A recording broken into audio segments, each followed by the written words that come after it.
At the end of Parashat Emor, we have the Parsha of the Hamekalel, called B'Lashon Chazal, the Megadef, where we see Vayetze Ben Isha Yisraelit V'hu Ben Ish Mitzri, that someone product of a mixed marriage, half Egyptian father and Jewish mother, fought with an Isha Yisraeli, Vayikol Ben Isha Yisraelit Hashem Hamekalel, and he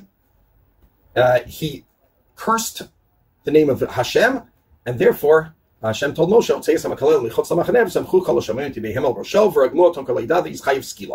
and Hashem goes through and commands Moshe at this point all the halachos of the Onesh of Megadef. Whoever explicates the name of Hashem and curses is chayav mita, ragom yirvokal haydak, hager ka'ezrach b'nokto shem yumat, whether, like this fellow, a ger, a stranger, or a regular citizen. And then the Parsha strangely continues, if anyone murders another person, they are chayav mita.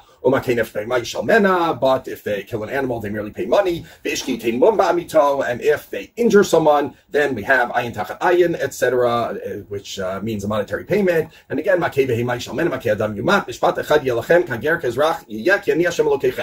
same rule for ger and ezrach. We have from Pasuk Yud Zayin to Chaf Bet, a 6 pasuk, seemingly unrelated tangent of what happens if someone hits someone else, injures them, kills them, etc., injures livestock. What are the halachas? And then we go straight back to our originally scheduled programming, as it were. They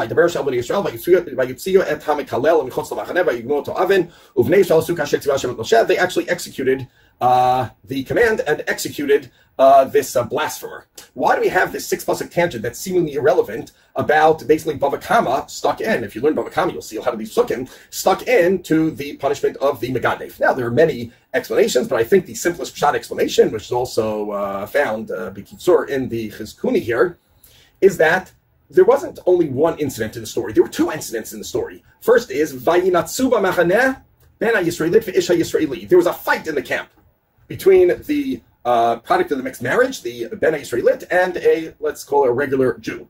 The second thing that happened is Vayikol Ben Isha Yisraelit Hashem Hamekalel, the blasphemy. What is the Torah telling us very logically? Well, there's blasphemy, and here's the halachas of blasphemy. This is the onesh, this is how you execute it, these are the conditions, etc. But there's also a fight. So the Torah also says, and here are the halachas of fights. Well, if you fight and kill someone this, if you fight and injure someone that, etc. It's a reaction to the 2 parts of the story. But I think there's something deeper about reacting to these 2 parts of the story. It's not merely a good technical explanation. Is that what we're dealing with here is maybe 2 things were done wrong. Number 1, who do we have here? We have this Ben Isha Yisraelit. We don't know what the fight was about. First, we have many, many different shatim. If the Torah doesn't tell us what the fight was about, maybe that's because it's not significant. It's not relevant what the fight was about. All we know is there was a fight between a marginal Jew, someone who was only half Jewish, who wasn't quite sure where he belonged, etc., and a normative Jew, someone who was part of the chevra, who was just like everyone else in the Jewish people. And the result of that fight was that the marginal Jew blasphemed. Maybe there's something deeper going on here. If you tell me why does someone steal, they gave into the Yitzhahara. Why does someone blaspheme? Why does someone totally reject God to the extent where he's Mekalel Hashem? Why does someone reject religion, reject Hashem, reject Torah to this great extent? The answer might be because the way other Jews related to him.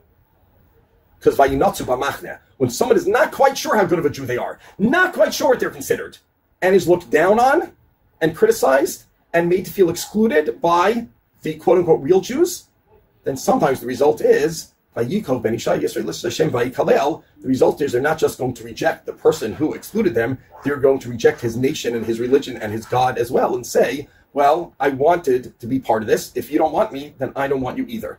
Maybe what's going on here beneath the surface is 2 things were done wrong. This fellow, the Hamekalel, was wrong for blaspheming Hashem, but maybe the one who fought with him was also wrong for fighting with him, regardless of what they fought about, regardless of who was right and who was wrong.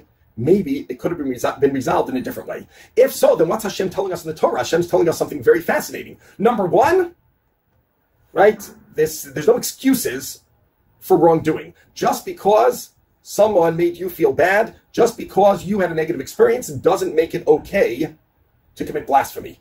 Regardless of where you are, if you do something wrong, you have to bear the consequences because you had bechira chafshit. But number 2, right, you can imagine all of Am Yisrael are waiting for this to end and say, yeah, that guy's terrible. Yeah, glad that Hashem decided to punish him so harshly. Moshe says, hold on, Hashem's not done yet.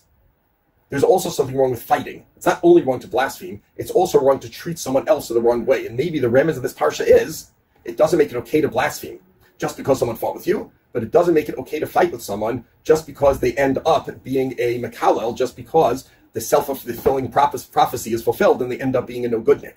It's still, just like it's not okay to be megadef, it's also not okay to have nitzayon, to have vayinatzu b'machne, it's also not okay to fight. And maybe there's even a remez here, if you hadn't fought, maybe it wouldn't have led to this megadef. So, perhaps the real message of this parsha is, there's no excuse for rejecting Hashem, but there is a strategy that we could take if we want less people to reject Hashem and more people to be attracted, which is, if someone is on the margins of the Jewish community, to be extra welcoming to them instead of excluding them and making them feel like we have something against them.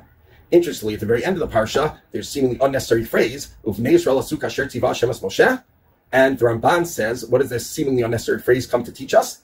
It teaches us that, yes, Bnei Yisrael executed this fellow's punishment, but not because they took the side of the other fellow and wanted to get back at him for fighting with their cousin or second cousin or brother, etc., because he was not in their crowd, rather only because that was the Tzivah Hashem, only the Shema, and not out of bias or feeling of clickiness. And maybe those last words of the Parsha, according to the Rabban, are emphasizing this hidden message which is found throughout the Parsha. Shabbat Shalom.